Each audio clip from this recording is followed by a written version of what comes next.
Two. Thank you, David.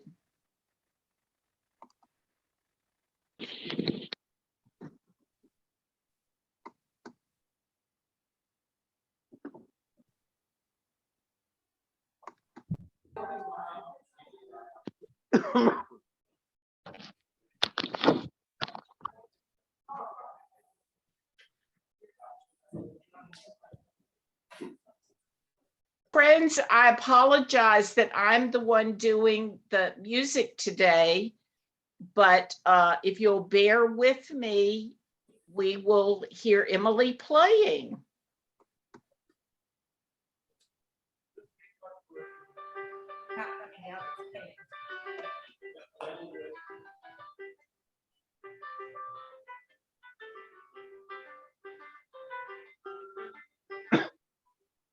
You might need to turn up the volume on YouTube. I don't know how to do that. It's that Bottom right. bottom left. It looks like a speaker. Okay. Oh. If you struggle to lose weight, you must see.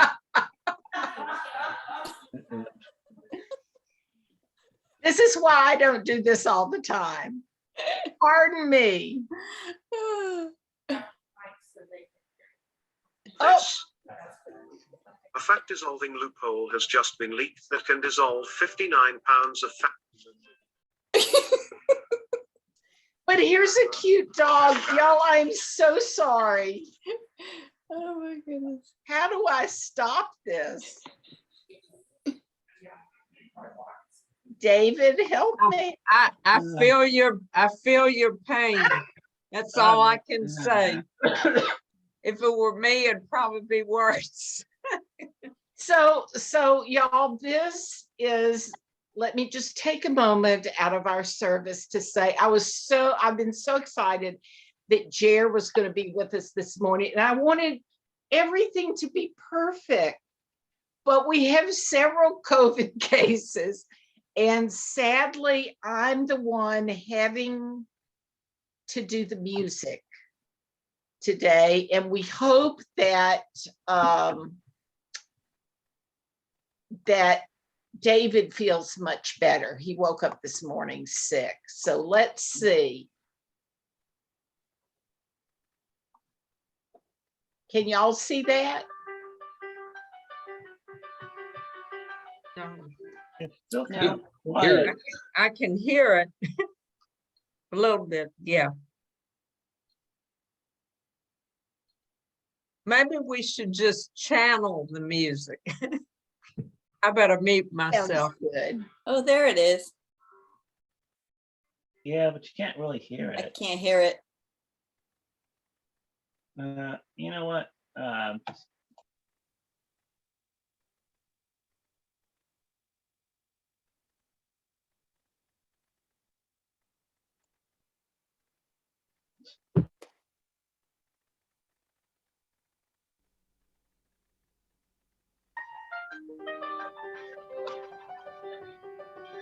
There we go.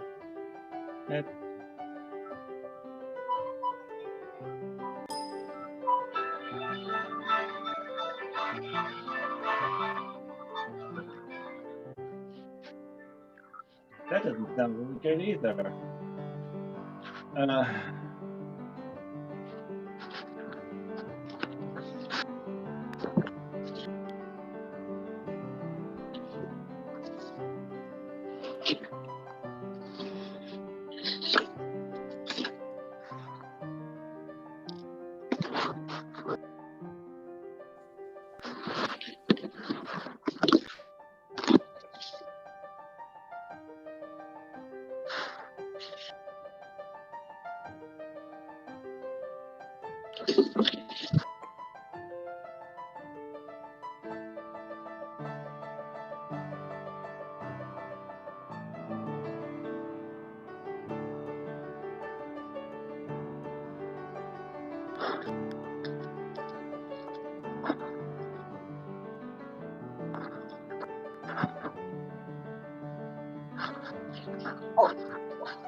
Morning. Welcome to the First Unitarian Universalist Church of Lynchburg. We are glad you are here. Today we gather in the spirit of freedom and friendship. Whoever you are, whatever your beliefs, whatever your age, and whomever you love, you are welcome here.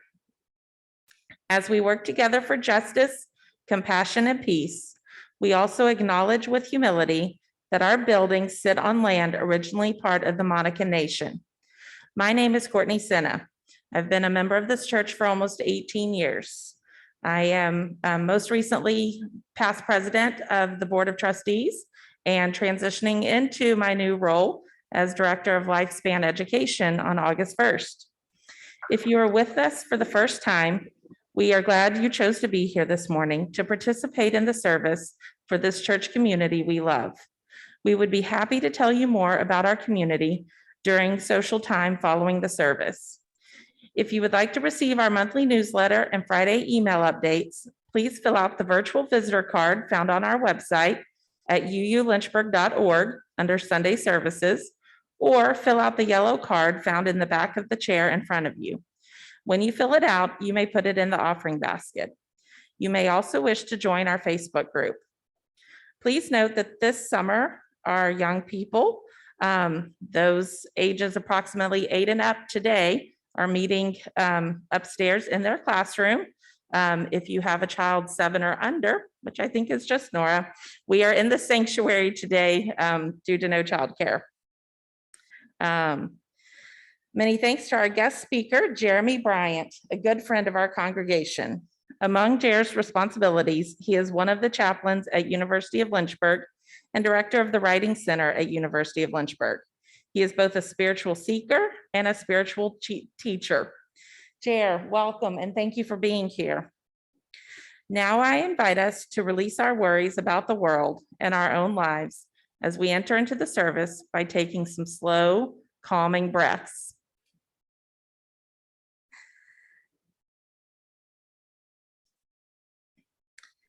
As we enter our time of worship, we light the flame of our chalice, sharing these words. May the light be now kindled, inspire us to use our powers to heal and not to harm, to help and not to hinder, bless and not to curse, serve you, O Spirit of life. Our opening words today are adapted from Sue Eyre. We have gathered here in search of answers to hard questions. We have come in search of understanding, in search of community. We have come in search of hope and healing. Let this be a place not only of searching, but of discovery. Let this be a place of learning, but of wisdom. Let this be a place not only of meeting, but of connection. And let this be a place where healing fosters giving and hope fosters service. May we create here a circle of love, ever expanding, ever growing, ever engaged with the spirit of life. And I have Betty here with an announcement this morning.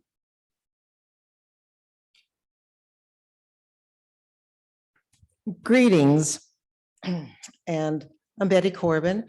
Some of you, if you could, please stay after services. We have some moving work to do.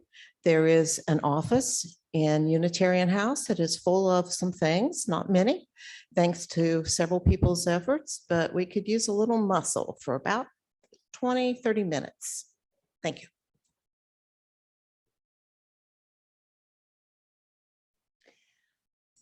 Our opening hymn has multiple parts.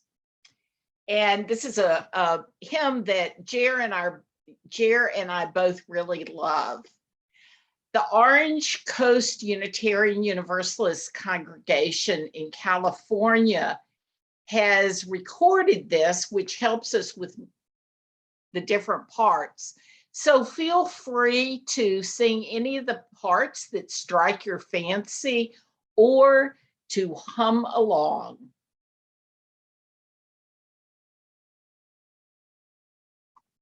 And let's hope I get the actual recording.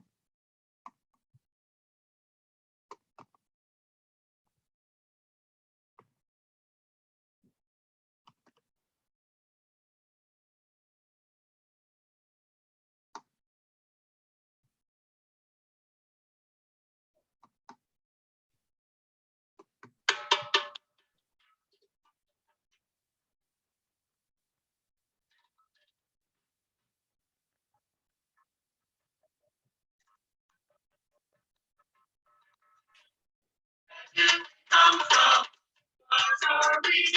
Where are we going? Where do we come from? What are we? Where are we going?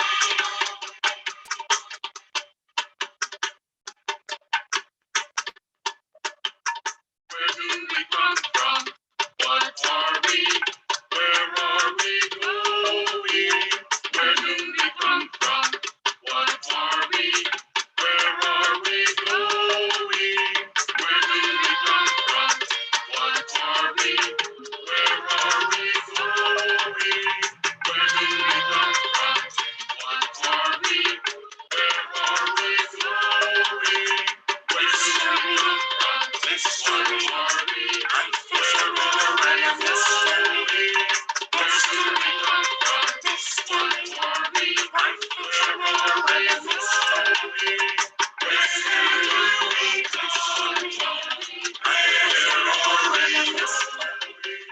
do we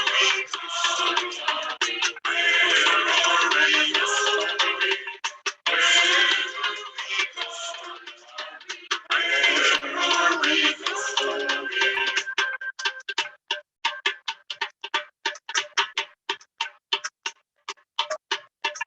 Where do we come from? What are we? Where are we going? Where do we come from? What are we? Where are we going?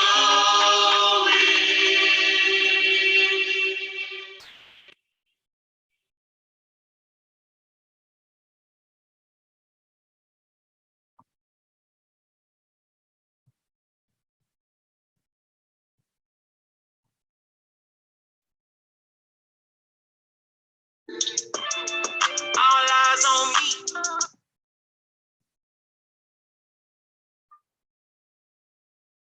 Each day we take an offering of our gifts for the work of this congregation.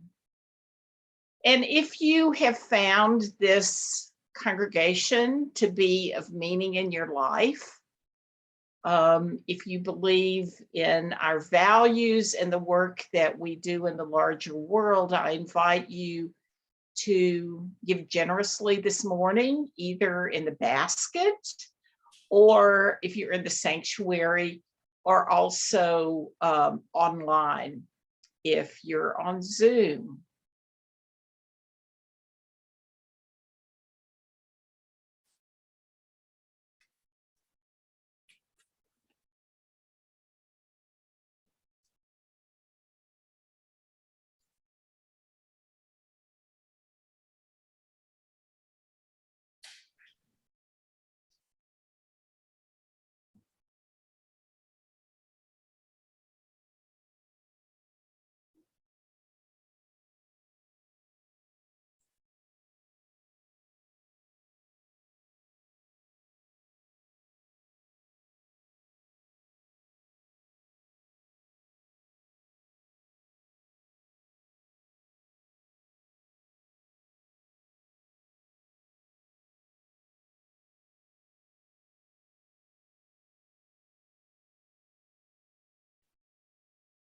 Thank you, Terry. We give thanks for all the gifts that have been shared, not only the monetary gifts, but the time, energy, talents, and concerns that our members and friends share with this community. Let us also take a few moments. It is our tradition to share in the midst of our community. Spirit of life and love. We hold up today the whole of our lives. Those parts that may feel today like they are pains or sorrows or concerns. May we be patient in coming to understand how to deal with all that comes to us, not simply the joys and wonders. May we look with new eyes at the world, eyes that hold gratitude and wonder for the mystery that is all around us. We hold up today our concern for those who are suffering in mind, body, or spirit. May they find healing and wholeness. We hold up today our pain and anger and confusion, not knowing what we can do to make a difference.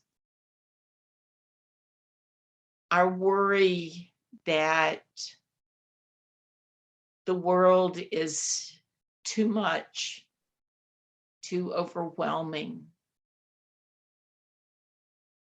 May we commit ourselves to finding grounding in our values, in our beliefs,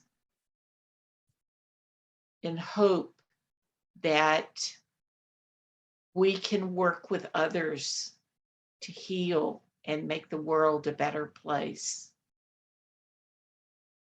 We give thanks for all those whose work it is to recreate the world, to bring about the Tikkun Olam, the healing of the world. This we ask in the name of all that is sacred. Amen. Jer, thank you for being with us today. And there is a lapel mic probably right there that you could put on, and probably you'll be heard better. And you could just punch the button on the side. Whatever you want to do, you can use the other microphone. Is it okay, Terry, to be Oh, here? absolutely. Whatever you want to do. If you want to tap dance for us, I'd probably really appreciate that. Tap dancing. Good morning, everyone. Thank you so much for having me here with you today. It really means a lot to me. I never thought the first time that I visited this congregation that in the future I would be sharing a message with you today. So I'm very grateful for that. Again, my name's Jeremy Bryant. My pronouns are he, him. I thought we would start with a poem by Joey Harjo this morning, a beautiful American Indian poet called Remember. And the reason I chose that poem is in my work as an interfaith chaplain, I feel like that poem really grounds us in terms of our common humanity and our connection with the earth. Remember. Remember the sky that you were born under. Know each of the stars' stories. Remember the moon. Know who she is. Remember the sun's birth at dawn, that she is the strongest point of time. Remember sundown and the giving away to night. Remember your birth, how your mother struggled to give you form and breath. You are evidence of her life and her mother's and hers. Remember your father. He is your life also. Remember the earth whose skin you are, red earth, black earth, yellow earth, white earth, brown earth. We are earth. Remember the plants, trees, animal life, who all have their own tribes, their families, their histories too. Talk to them, listen to them. They are alive poems. Remember the wind, remember her voice. She knows the origin of this universe. Remember, you are all people, and all people are you. Remember, you are this universe, and this universe is you. Remember, all is in motion, is growing, is you. Remember, language comes from this. Remember the dance that language is, that life is. Remember. What religion are you anyway? This question was recently asked of me, not out of rudeness, but out of complete curiosity. I looked down at the Star of David pendant my spiritual guru, my spiritual mother, Rose Owen, gave me long ago. Next to it was a yin yang pendant worn by her husband, my beloved spiritual brother, Zane, who no longer physically exists in this realm. I responded with, well, I walk many paths. And the asker moved on. It's souls like Rose and Zane who shaped curiosity within me. Both have given me the ability to seek out different spiritual paths. We've talked about Christianity, Buddhism, Islam, mysticism, and Kabbalah. They both taught me how to be a presence for spiritual seekers. And Rose's indefatigable compassion and love for me has sustained me in my own seeking.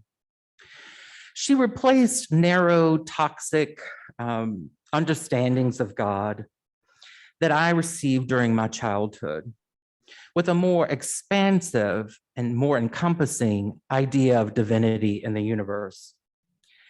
I want to mention that those damaging teachings that I received were not given to me by my ever-loving parents. Rather, they were provided to me by institutions that I no longer belong to. I'm grateful that I spent over 20 years learning from diverse faith systems. In my mid-20s, chronic pain brought me to Buddhism, and I spent hours chanting and meditating, practices still relevant to my life.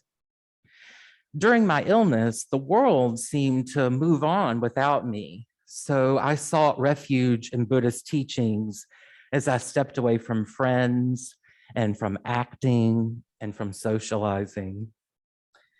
The isolation stemming from pain was both a blessing and a curse. I was given the gift of solitude and the desire to explore spirituality.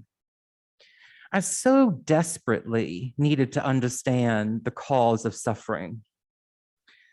And perhaps that need to understand the cause of suffering was actually born long before chronic pain became part of my being.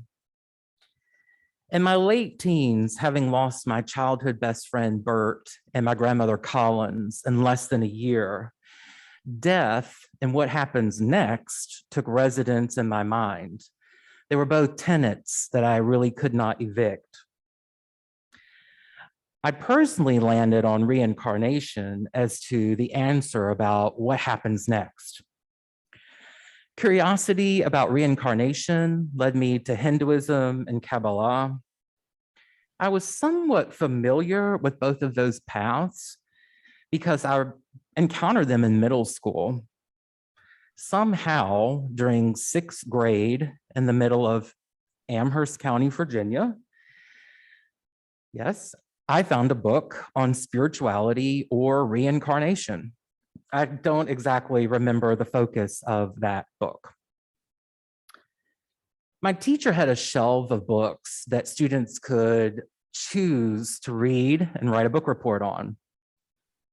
And my friends picked topics like hiking, skiing, past presidents, historical figures, and I chose the spiritual one. My parents should have known then that they were in for a ride. I never viewed our church the same way. Suddenly, as a 12 or 13-year-old, concepts like eternal damnation no longer made sense to me. Sometimes I think that that book really changed my life and that I was absolutely meant to find that book as a sixth grader. Later in my life, during my 30s, a yearning to be connected to the divine brought me to Rumi, the Persian Sufi poet, and then Sufi music and Sufi art. And now at 41 years of age, I'm very interested in mysticism, whether it be Christian, Hindu, Jewish, Muslim. I'm just very interested. I have wonderful conversations with a Hindu priest named Brahmachari who works at Georgetown. I have wonderful conversations with Rose and my mother, Penny. Both are books that have been gifted to me. During all of these twists and turns trying to explore the divine, I did not know that opening my heart this way would one day lead to me becoming University of Lynchburg's first interfaith chaplain. I had been teaching at the university for many years, teaching English and running the Writing Center. And I was approached by my friend Stephanie McLemore, who's no longer the chaplain at University of Lynchburg. She's moved on to Denison. And the first time Stephanie approached me, I said no, I just wasn't ready. And then a year later or so, she approached me again with a different sort of role, one of interfaith chaplaincy. And I said, yes.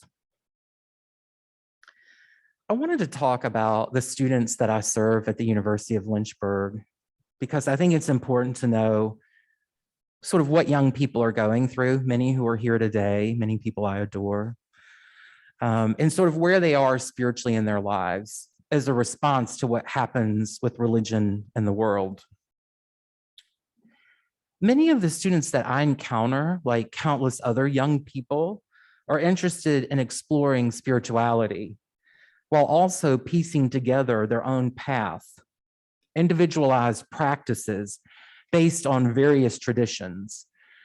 My friend, Vanessa Gomez-Brake, who's the humanist chaplain and associate dean of religious life at University of Southern California, was recently interviewed in Religion News Service. The article focused on how humanist chaplains can, quote, guide non-religious students on a quest for meaning, end quote. And it mentions how humanist chaplains are prepared to handle Gen Z's tendency to fashion a highly personal spiritual practice out of an assortment of faith and spiritual traditions. It warms my heart that my friend Vanessa, who is a non-theist chaplain, can be there with students as they're seeking their own spiritual identity. And this is what all university chaplains should do. I think people often ask me, what's the difference between a chaplain and a minister? I get asked that quite a bit, actually. And chaplains are really there to spiritually explore and ethically explore with people. No matter what our religious or spiritual identities are, we assist whoever we're working with, and in my case, students, usually, sometimes faculty and staff, and seeking the active formation of a spiritual self. We find that more and more members of Gen Z have rejected organized religion because their parents have taken issue with some of the deep-seated problems within what we might call the church. They've noted child abuse, rejection of the queer community, attacks on women's rights, a total disregard for the environment, and overall hypocrisy. And this noting has led many young people to turn completely away from organized religion. The role of a chaplain, especially one who wants to provoke and support interfaith dialogue and being therefore becomes even more necessary, even more urgent. It's not lost on me that I've been given a great gift. I'm trusted to listen to student stories, provide resources for them, and let each of them know that I support them in their searching.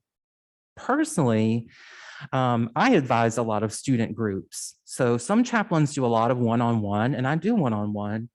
And then other chaplains at a university setting advise groups or support student groups. So personally, I'm involved in the Buddhist community, the Jewish community, the humanist community, a group called Earth Spirituality, which is more earth-centered, and also Queer and Spiritual, which used to be called Q and Spiritual. What I've found working with a lot of young people is that they are working on their own definition of the divine. Sometimes this definition involves Jesus, Buddha, Allah, Yahweh, Krishna, the Great Mother, or another sacred name. Other times it involves humanity, humanism. Regardless, the path that's being created asks the student to look inward and outward, which is really hard, especially 18 to 21. And so I'm very proud of the students that I work with for acknowledging the importance of spirituality and of spiritual communities in a world in which that seems to be decreasing quite a bit. Perhaps the most essential quality in serving students is presence. Thich Nhat Hanh, the Zen master of blessed memory, says, when you love someone, the best thing you can offer is your presence. That's a quote I read at almost every wedding I officiate. I love that quote so much. And what that means to me is that simply being there for someone is a powerful and compassionate act. The students that I serve, they want someone to be with them, to listen to them, to be a witness, to offer suggestions, and to not judge. They want someone to hold space for them. So maybe, just maybe, presence is right up there with that spiritual quality of forgiveness. Maybe it's one of the most important spiritual things we can do, be there for someone. As an interfaith chaplain, I have young people come to me who are deconstructing their religion. Some want to deep dive into their religion and find out what works for them and what no longer works for them. And others want to try out a different religion altogether. And some want to create their own way entirely. And so they will express interest in angel oracle cards, tarot cards, Buddhist meditation, Hindu chants, Christian mystic prayers. And they ask me, is this strange? Or they'll say to me, my grandma thinks this is weird. And I smile and say, you should see my home. It's covered in statues and candles and crystals. Almost every time they laugh, every time they relax, they feel seen and heard. I try my best to be a presence of peace, listening and offering suggestions of books, poems, YouTube videos, spiritual leaders, meditations. I ask them, ever heard of Joey Harjo? Or how about a nice quote from Thich Nhat Hanh? And I'll say, try this out. And if it doesn't resonate, try something else and let me know. So in that way, I often feel like I'm a spiritual doctor, like prescribing practices for the soul. As a spiritual mentor, I don't have an agenda, right? I'm not asking my students to convert to a particular faith system. I'm not an ordained minister. I'm a spiritual person who wants to be there for other people who are searching the spiritual landscape. The only thing that I ask of my students, and I say my students, but I'm as much their student, I suppose, as they are mine, is that they approach the world with this open heart full of endless compassion for self and for others. They know that in the end, whatever it is they decide to do, I'm going to support them. No questions, no limitations. So as I mentioned earlier, I also support student groups. And some of my most rewarding work is with LGBTQIA+ students. I sit with students in a group called Queer and Spiritual, usually once a week. And these young souls have often been shut out of their church. They've been shut out of their spiritual communities. They've been told God does not love them. They've been told there's no place in heaven for you. All of these terrible things. And of course, we know that's not true. So I help these students seek the divine in other ways. In a 2020 Vice article called Gen Z is Deconstructing Religion and Finding Faith, University of Virginia professor Matthew Hedstrom is interviewed, and he's quoted as saying, quote, Gen Z has rejected the way religion has sought to shape their forms of gender and sexual identity and expression. He says, if the religion of my parents tells me there's a certain right way to be a woman or right way to be a sexual person, and I reject that right way, then I might very well also reject the religion that promoted it and seek alternative religious, spiritual, or secular ways of being and belonging, end quote. I see this happen every day of my life as a chaplain who works with young people. They have stepped away from systems that they find to be oppressive, systems where they feel they don't belong or fit in. Queer and Spiritual talks about the divine from a queer person's point of view. Over the years, we've talked about a great mother, the God of Moses, Jesus, or an unconditionally loving force. We read the Christian trans poet J. Hume. If you've not read J. Hume, you should read J. Hume. Promise you. Meg is laughing, I think. We read J and we cry together. We do, she agrees.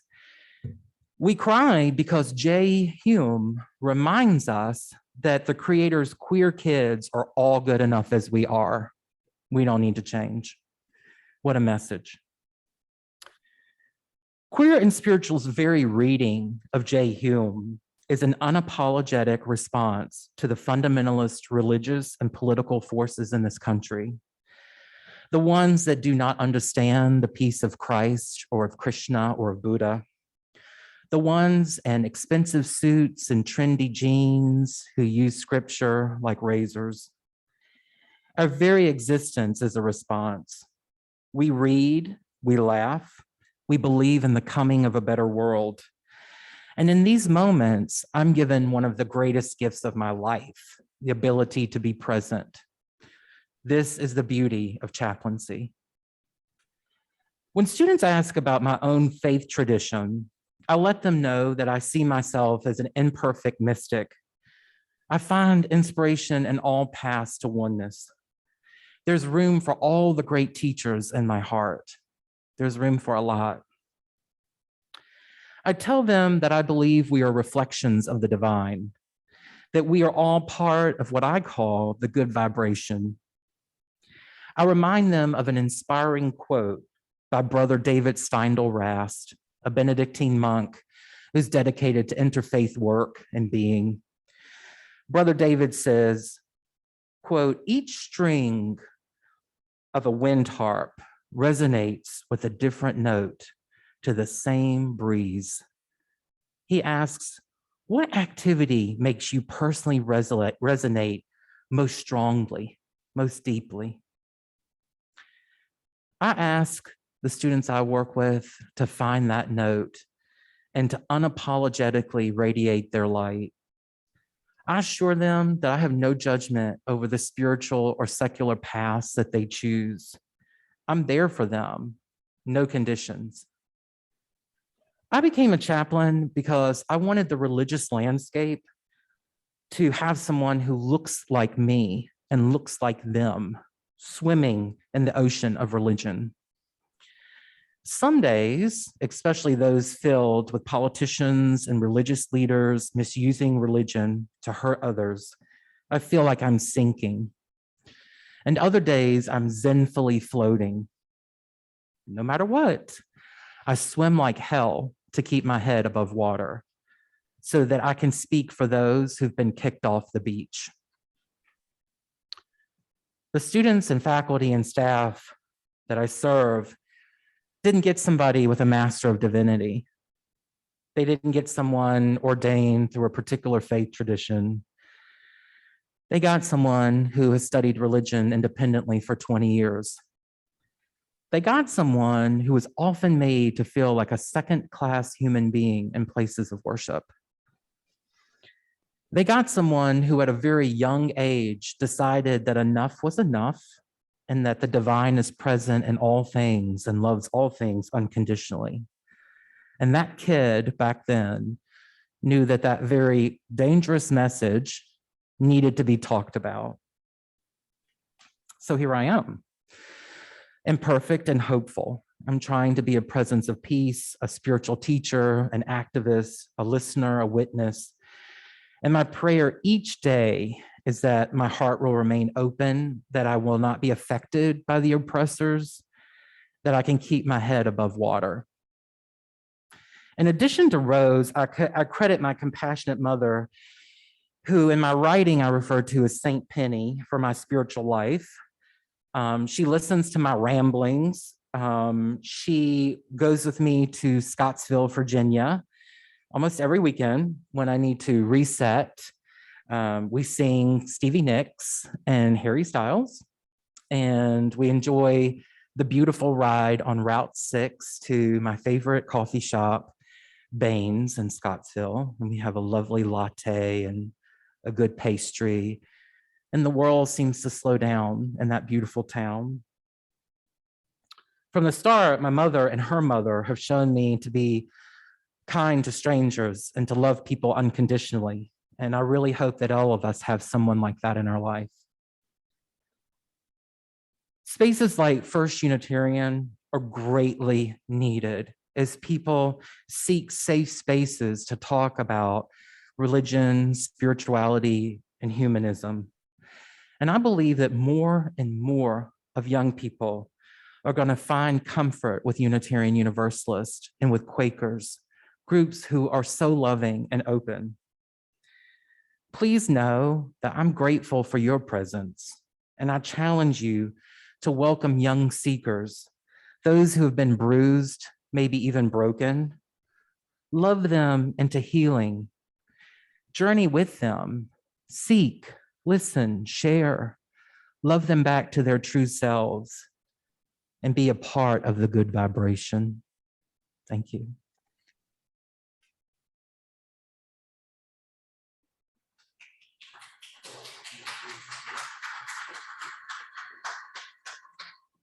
Jer, thank you so much.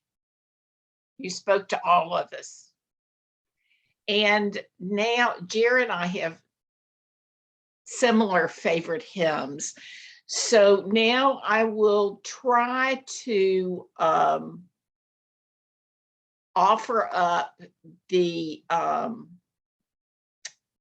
closing hymn, We Laugh, We Cry. So y'all just give me a moment to get this up and going.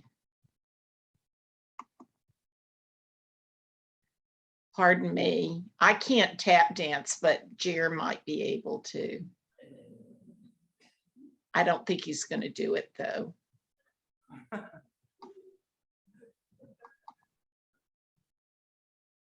Okay, here we go.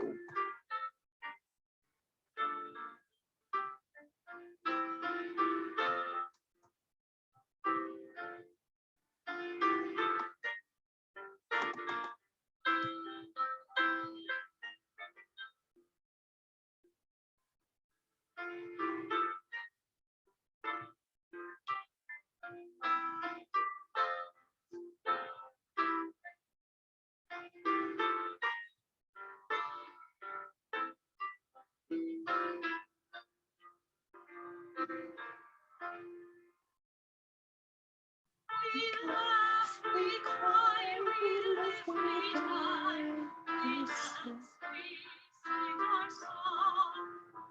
We need to feel there's something here to which we can belong. We need to feel the freedom just to have some time alone. But most of all, we need close friends we can call our very own. And we believe in life and in the strength of love. And we have found a need to be together.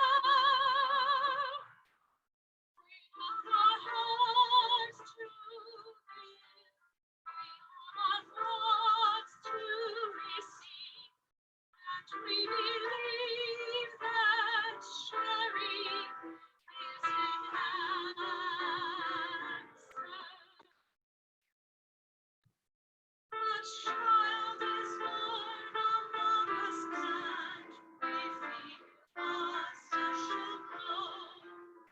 We see time's endless journey as we watch our baby grow. We thrill to hear it stirring and free we run. We are not hearts to the spirit of the storm. And we believe in life and in the strength of love. And we have found a time to be together. And with the grace of each, we share the wonder of you. And we believe that growing is an answer.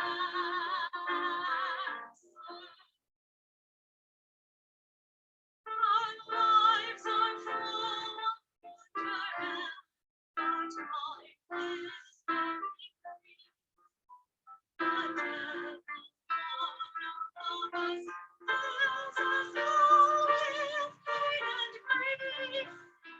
But as we live, so shall we die, and when our lives are come, the love of peace we share with friends will linger on and on. And we believe in life and in the strength of love.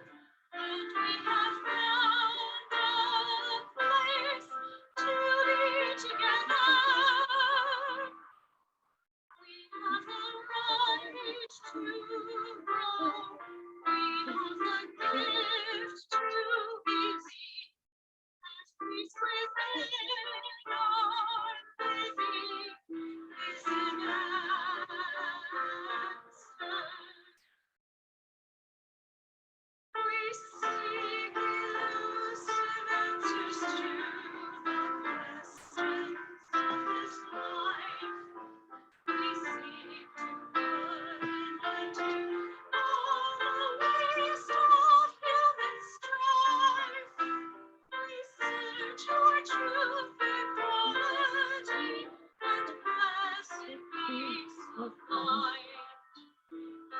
And then we come together here to make sense of what we find.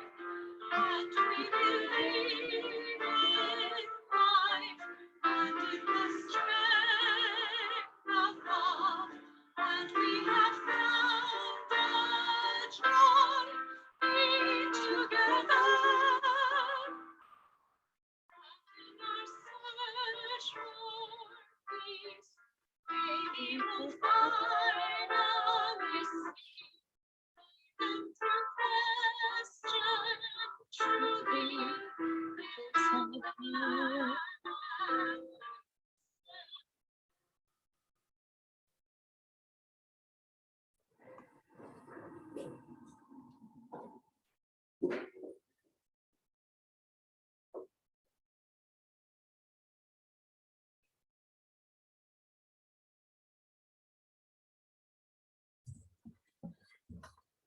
As our service draws to a close, we extinguish the flame of our chalice as we say these words together. We extinguish this flame, but not the light of truth.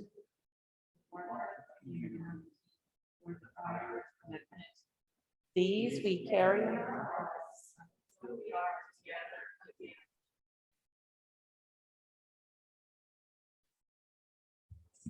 We have some closing words from We Receive Fragments of Holiness by Sarah York. We receive fragments of holiness, glimpses of eternity, brief moments of insight.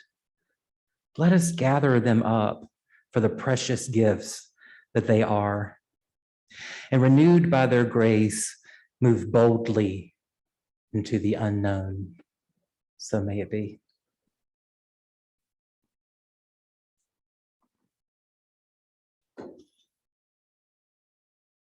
Now, one moment, please, while I prepare our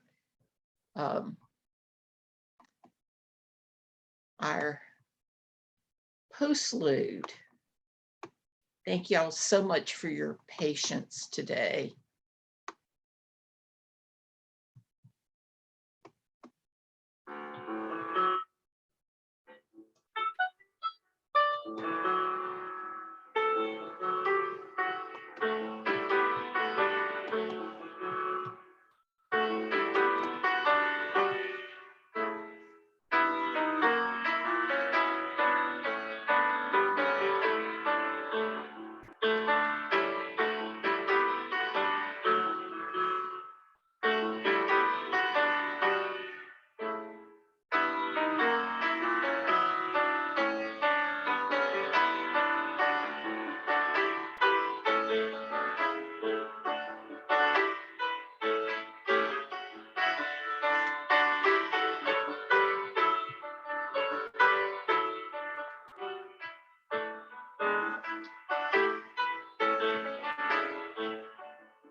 Oh, thank you, Jer. Let's take a few minutes together